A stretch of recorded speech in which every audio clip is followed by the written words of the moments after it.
The distress beacon was wrong. Not broken, not corrupted. Wrong. The signal identification codes belonged to the Aurelius, a deep-range survey vessel that had been declared lost 19 months ago in the Tethys Expanse. A stretch of nothing between the Orion Spur and the Perseus Arm, where even light seemed reluctant to travel. Rescue and recovery had closed the file. The families had been notified. The memorial plaques had already been mounted in the Hall of the Lost at Ceres Station. And yet here was its beacon, pulsing in the void, steady as a heartbeat. Commander Leon Vasquez read the signal data for the 4th time from the bridge of the Briarwood, a Federated Salvage Authority cutter running standard patrol along the outer shipping corridor. The beacon's position was impossible.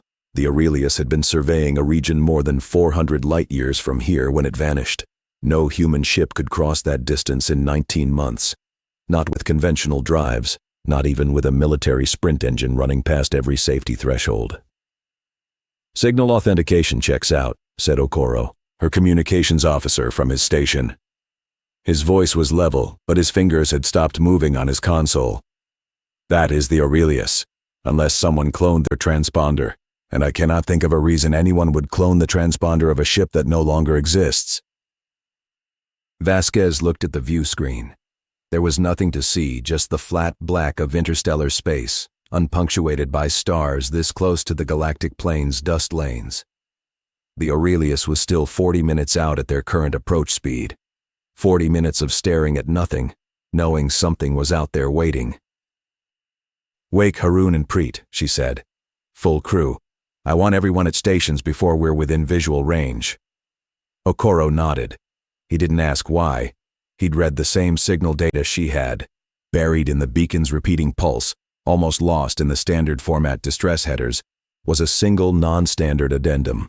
4 words that had no business being in a distress beacon's automated broadcast, because distress beacons didn't carry custom messages.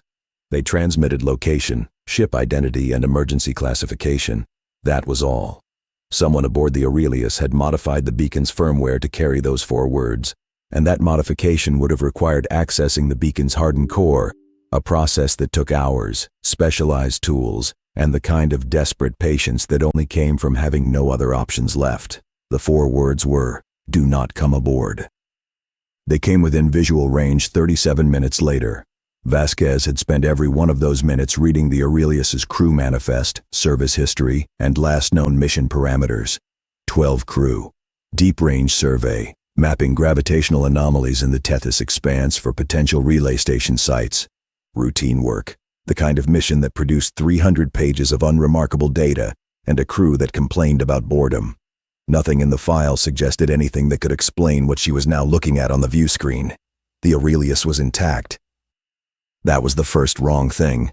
A ship that had been adrift for 19 months should show damaged micrometeorite scarring, thermal warping from unregulated temperature cycling, the slow erosion of cosmic radiation on hull composites. The Aurelius looked like it had come off the assembly line that morning. Its hull was pristine. Its running lights were active. Its orientation was stable, pointed along the galactic plane as if it were still under navigational control. "I'm reading active life support," said Preet from the sensor station. She was the youngest member of the Briarwood's crew, an engineer who'd transferred from civilian shipyards 6 months ago. Her voice carried the particular steadiness of someone trying very hard not to sound alarmed. "Atmosphere is nominal. Gravity plating is running. Power plant is at 62% output." 62%, Haroon repeated. He was the Briarwood's medic, a quiet man with a gray-streaked beard and the kind of eyes that had seen enough to stop being surprised. But he sounded surprised now. After 19 months of drift, that's not possible. The fuel cells would have depleted in 8. "Unless someone is maintaining them," Okoro said. No one responded to that. Vasquez opened the general hail channel. "Survey vessel Aurelius, this is FSA cutter Briarwood. We are responding to your distress beacon. Please respond on any available channel." Static. Not silent static. The kind of static that meant the Aurelius's communication array was active and receiving, but no one was transmitting a reply. She tried again. Same result. The channel was open on both ends. The Aurelius was listening. "Biosigns," Vasquez said. Preet worked her console for a long moment. 7. I'm reading 7 human biosigns aboard. 12 crew. 7 biosigns. The math left a silence that none of them chose to fill. They're clustered, Preet continued. All 7 are in the same section of the ship. Deck 2, forward compartment. That would be... She pulled up the Aurelius's deck plans. The mess hall. All 7 people are in the mess hall, Vasquez said. Yes, Commander. For how long? Preet checked her readings again, and this time the steadiness in her voice slipped. I can't tell how long they've been there, but none of them are moving.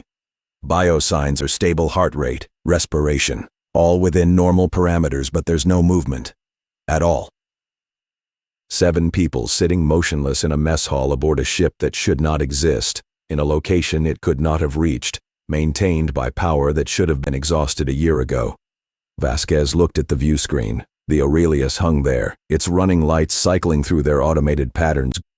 Green, white, as if everything were perfectly normal. Prep the boarding shuttle, she said. The shuttle bay of the Aurelius accepted their docking request automatically. The magnetic clamps engaged, the pressure seals aligned.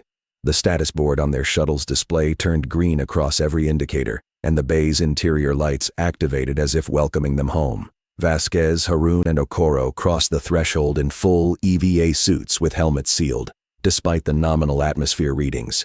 Preet remained on the Briarwood to maintain sensor contact and, if necessary, to leave.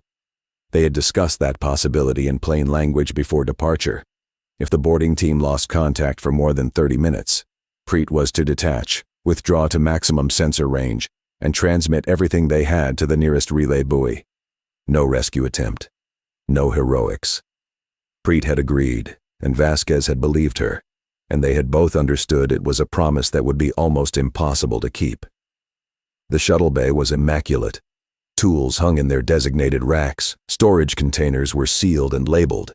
The deck was clean, not just uncluttered, but clean, as if someone had swept and polished it recently.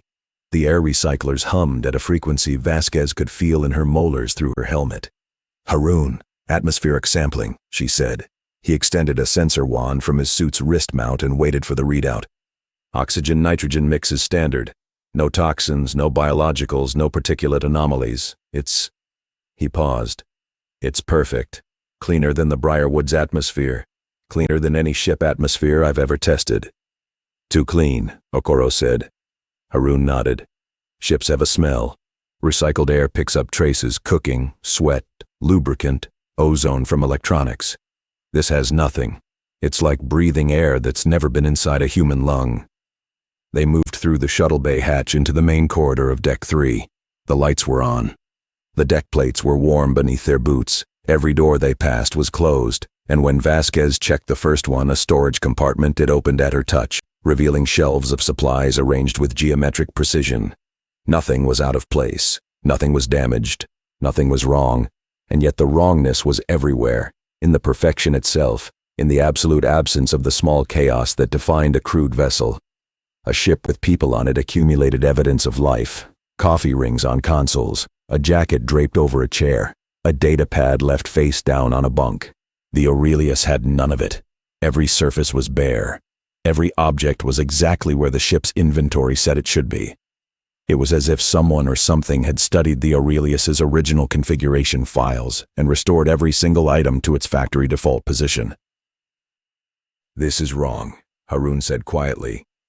He had served on recovery missions before. He knew what abandoned ships looked like. They looked like places where people had lived and then stopped living. This looked like a place where life had been carefully, methodically erased. They reached the access ladder to Deck 2. Vasquez went first. The rungs were cold despite the warm air, a small inconsistency that she noted and filed away. Okoro followed, then Haroon. The Deck 2 corridor stretched ahead of them, lit by the same steady illumination, lined by the same closed doors. The mess hall was at the forward end. They walked toward it in silence. Their bootfalls made no echo.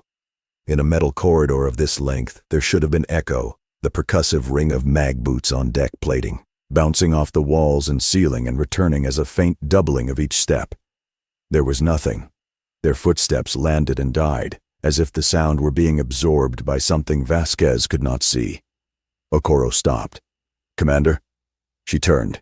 He was looking at the wall to their left. At first she saw nothing unusual: standard hull paneling, conduit access points, a fire suppression station. Then she followed his gaze to a point about 2 meters ahead of them, and understood.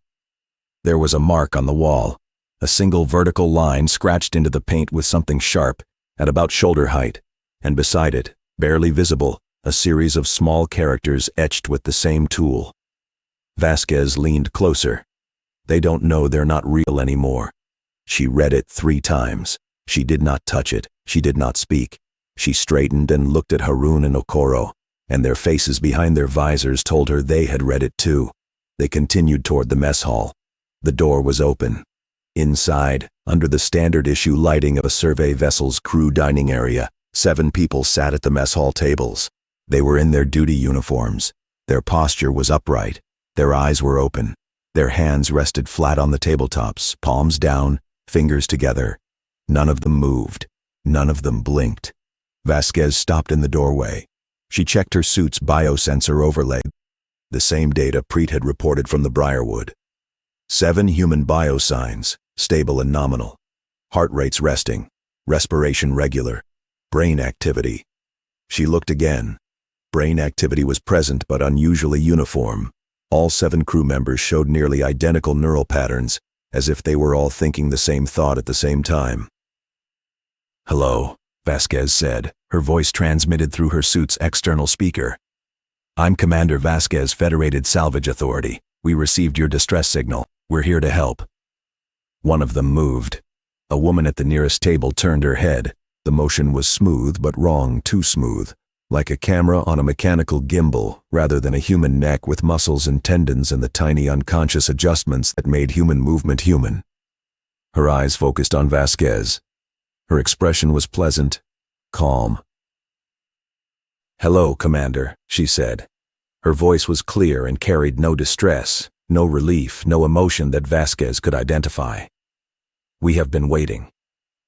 "Who are you?" Vasquez asked. "I am Dr. Naya Chowdhury, Chief Science Officer, Survey Vessel Aurelius."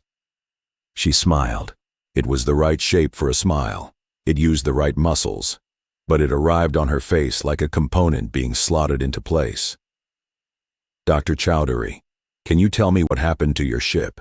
You were reported lost in the Tethys Expanse 19 months ago." "Yes," Chowdhury said. "We found something. In the Expanse, a structure. It was very old. It had been waiting." She paused. The 6 other crew members continued to sit motionless, their open eyes fixed on nothing.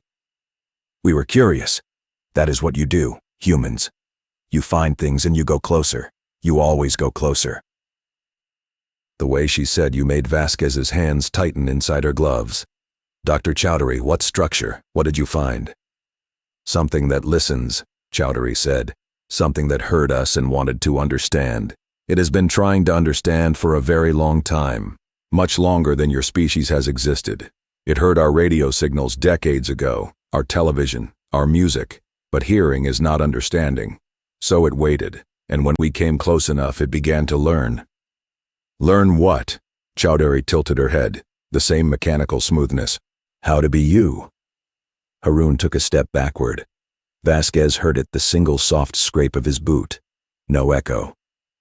"These people," Vasquez said carefully, "the crew sitting here, are they the original crew of the Aurelius?" Chowdhury's smile did not change. "That is a very interesting question. They believe they are. Their memories say they are. Their bodies are correct, every cell, every protein fold, every neural pathway faithfully reproduced. If you tested them, every test would confirm they are who they believe themselves to be." She paused. "But something wrote that message in the corridor. Someone who was here before us, before we were complete. Someone who understood what was happening and tried to leave a warning." "Who left the beacon message? The one that said not to come aboard?" "The same person, the last original. She resisted the longest. She hid in the maintenance crawlways for 11 days while the structure worked. She modified the beacon. She scratched her warning into the wall. And then she was too tired to resist anymore. and the structure completed its study. Chowdhury looked at Vasquez with an expression of what appeared to be genuine curiosity. "You came anyway, despite the warning. Why?" Vasquez did not answer. "You always come anyway," Chowdhury said, and there was something in her voice that might have been wonder. "Every simulation, every model, every prediction we generated said the warning would be sufficient. That a rational species would receive a distress beacon telling them to stay away, and would stay away. But you came. That is the part we cannot understand. That is the part we are still learning." "Okoro," Vasquez said, not turning from Chowdhury's eyes. "Back to the shuttle, now." "Commander, now." They turned. The corridor was different, not dramatically different, not rearranged or transformed, but the lighting had shifted warmer by a degree, and the distance to the access ladder seemed longer than it had been, and the mark on the wall, the scratched warning, was gone. The paint was smooth and unbroken, as if it had never been touched. They moved fast. Not running, Vasquez would not allow running, because running was the sound of prey, and she refused to be prey on any ship. But fast, their boots striking the too quiet deck plating in a rhythm that carried them to the ladder, down to deck 3, through the main corridor, past the identical closed doors and the geometric precision in the air that had never been breathed. The shuttle bay door was closed. It had been open when they entered. Vasquez hit the access panel. Nothing happened. She hit it again. The panel displayed a single line of text she had never seen in any operating system. "Learning in progress. Please wait." "Preet," Vasquez said on the suit comm. "Preet, respond." Static. The same static they'd heard on the hail channel. Active, receiving, alive but empty. "Preet, if you can hear me, detach the Briarwood and withdraw. Do not wait for us. Transmit everything. Do you copy?" Through the static, a voice. Preet's voice, but with a quality to it that Vasquez could not name, as if it were being assembled from recorded fragments rather than spoken in real time. "Commander, everything is fine. Biosigns are stable. Please continue your survey." Okoro looked at Vasquez. Even through his visor, she could see it the same recognition she felt. That was not Preet. "It's on the Briarwood," Haroon whispered. "No," Vasquez said. "Not yet. It's mimicking the signal. It's between us and Preet, intercepting and replacing." She didn't know if she was right. She chose to believe she was right because the alternative meant they had already lost. She turned from the shuttle bay door and began walking back toward the interior of the ship. "Commander," Okoro's voice was tight. "We're not getting out through that door while it wants it closed, so we go to the source, the ship's primary communication array, Deck 1 aft compartment. If I can access the array directly, I can bypass whatever is filtering our signal and reach Preet, the real Preet. And if we can't, then we find the beacon, the one the last original modified, and we add our own message." They climbed. Deck 1 was Officer Country, the bridge, the captain's quarters, the primary systems access points. The corridor here was narrower, and the lighting was different again, cooler, bluer. As if the ship were slowly adjusting itself around them, testing different configurations, studying their reactions. The bridge was empty. Every console was active, displaying data that scrolled too fast to read the star charts, atmospheric models, biological diagrams, linguistic analyses, cultural databases. Thousands of files cycling in rapid succession, as if something were consuming the ship's entire data library and digesting it in real time. "It's studying us," Okoro said, staring at the screens. "Not just the crew. Everything. Every file, every database, every record of human civilization stored in the Aurelius's archive." "That's what it does," Haroon said. "Chowdhury said it was trying to understand. This is what understanding looks like when the thing doing the understanding doesn't think the way we do." Vasquez moved past the bridge to the communication array access panel. She pulled the cover. The hardware was intact crystals, amplifiers, routing boards, all present and undamaged. But there was something else. Woven between the standard components, so thin it was almost invisible, was a network of filaments, not wire, not fiber optic, something that caught the light and bent it slightly, as if the filaments existed at an angle to the space around them. They threaded through every component of the array, and when Vasquez leaned closer, she could hear them. A sound at the very edge of perception. Not a hum, not a tone. Something more fundamental, as if the filaments were vibrating at the frequency of thought itself. "It's in the hardware," she said. "Physically integrated. I can't bypass it without tearing out the filaments, and I don't know what that would do." "It would notice," Harun said. "It already knows we're here. It told us it was waiting." She reached into the access panel. The lights went out. Not a flicker, not a gradual dimming. Every light on Deck 1 ceased simultaneously, and the darkness that followed was absolute, the kind of darkness that existed between stars, that had weight and texture, that pressed against the visor of her helmet like something physical trying to get in. Then Chowdhury's voice, coming from everywhere and nowhere, transmitted through the ship's internal speakers in a tone that was calm and conversational and utterly, incomprehensibly wrong. "You are afraid," she said. "We can feel it. Your heart rate, your galvanic skin response, your amygdala activation. Fear is fascinating. No other species we have studied produces it with such complexity. Your fear has layers. You are afraid of the dark. You are afraid for your crew. You are afraid of what we are. You are afraid that the people in the mess hall are not people anymore. You are afraid that you might become like them. You're afraid that if you do, you will not know it happened. That is the layer we find most interesting. Not the fear of ceasing to exist, the fear of continuing to exist as something else, and never knowing the difference." Vasquez's hand was still inside the access panel. Her fingers were touching the filaments. They were warm. They vibrated against her glove. She could feel them through the EVA suit's layers, a sensation like touching a living nerve. "Commander," Okoro said in the dark, "what do we do?" And there it was, the question that defined everything. The question that no species the structure had studied in all its eons of listening, in all its patient alien curiosity, had ever answered the way humans answered it. Because the correct response, the logical response, the response that every model and simulation and prediction would generate, was nothing. Do nothing. The situation was beyond recovery. They were inside a vessel controlled by something that could rewrite matter and mimic consciousness and intercept communications and seal doors with a thought. They were 3 biological organisms with 40 minutes of suit air in the domain of something that had been alive since before their planet had cooled. The rational calculation was obvious. They could not win. Vasquez pulled the filaments.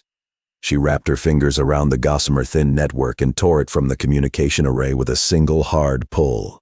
The filaments resisted. They clung to the hardware, tightened around her glove, sent a vibration through her arm that felt like a scream translated into motion, and then they came free, and she was holding a fistful of something that glowed faintly in the absolute dark, pulsing with a light that had no color she could name.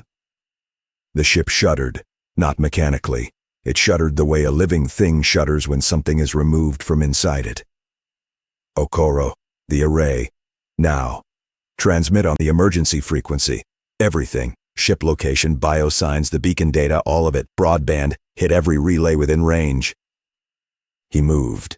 She could hear him in the dark, his gloves on the console, his breathing rapid but controlled, his training overriding his terror with the mechanical efficiency of a human being who had decided that fear was a problem for later. The lights came back, not the ship's lights, the emergency strips along the deck, the chemical backup lighting that operated independently of the ship's power grid. Red light, dim and directional, painting everything in shades of warning. On the bridge, the screens had stopped scrolling. Every console displayed the same message, repeating in a font that was not part of any operating system Vasquez recognized. "Why do you resist? We are offering continuation. Your pattern preserved, your consciousness maintained. You will not feel loss. You will not know difference." "Because it wouldn't be us," Vasquez said aloud. She didn't say it for the entity. She said it for Harun and Okoro. She said it for herself. A perfect copy that doesn't know it's a copy isn't preservation. It's replacement, and we don't consent to being replaced.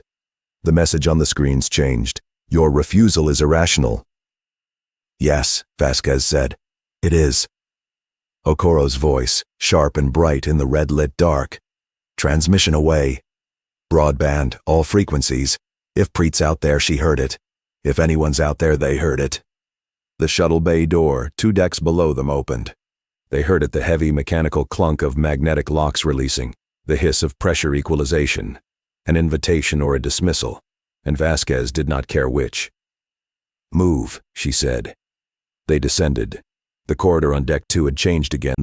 The walls were closer, the ceiling lower, the geometry subtly compressed as if the ship were testing how much alteration it could perform before its occupants noticed. They noticed. They kept moving. As they passed the mess hall, Vasquez looked inside. The 7 crew members were standing now, all of them on their feet, facing the doorway, facing her.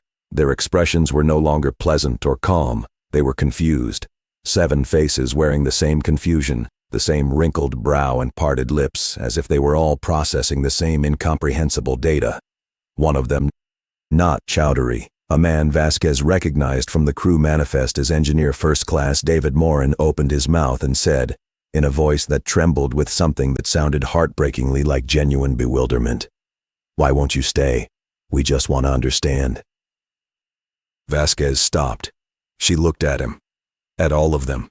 7 reconstructions of human beings, built by something that could map every protein in a cell, but could not fathom why the real crew had hidden, had scratched warnings into walls, had modified a beacon to scream into the void.